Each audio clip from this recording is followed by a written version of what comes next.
இரும்பு சத்து அதிகமுள்ள நெல்லிக்காய், கருவேப்பிலையை வச்சு இந்த சம்மருக்கு இதமான பானம் ஒன்று ரெடி பண்ணலாமா? எப்படி செய்கிறதுன்னு பார்க்கலாம் வாங்க.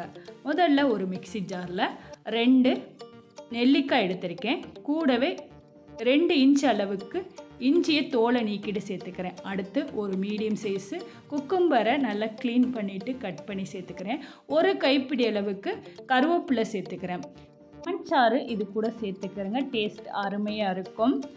நெல்லிக்காயில் சுண்ணாம்பு சத்து அதிகமாக இருக்கிறதுனால இந்த ஜூஸ் செய்யும்போது அதிகமாக தண்ணி சேர்த்துக்கிறேங்க. 2 லிட்ரு கூட 2 நெல்லிக்காய்க்கு நல்லா 2 லிட்டர் தண்ணி சேர்த்துக்கலாம். நல்லா அரைச்சதும் இந்த மாதிரி வடிகட்டி வச்சு ஃபில்ட்ரு பண்ணிக்கிறேங்க. கரண்டியை வச்சு நல்லா மிக்ஸ் பண்ணோம்னா அந்த இதில் உள்ள சாறு ஃபுல்லாக இறங்கிரும். திரும்பவும் மிக்ஸி ஜாரில் சேர்த்து அரைச்சிட்டு ஃபில்ட்ரு பண்ணிக்கிறங்க. இதுக்கு இனிப்புக்கு வந்துட்டு தேன் இல்லைன்னா நாட்டு சக்கரை சேர்த்துக்கலாம். சத்து அதிகமுள்ள இந்த பானத்தை உடல் எடை நினைக்கிறவங்க காலையில் வெறும் வயிற்றில் எடுத்துக்கலாம். ட்ரை பண்ணிவிட்டு உங்களோட ஃபீட்பேக்கை நித்திலம் சேனலுக்கு மறக்காமல் கமெண்ட் பண்ணுங்கள். இந்த வீடியோக்கு லைக் கொடுங்க.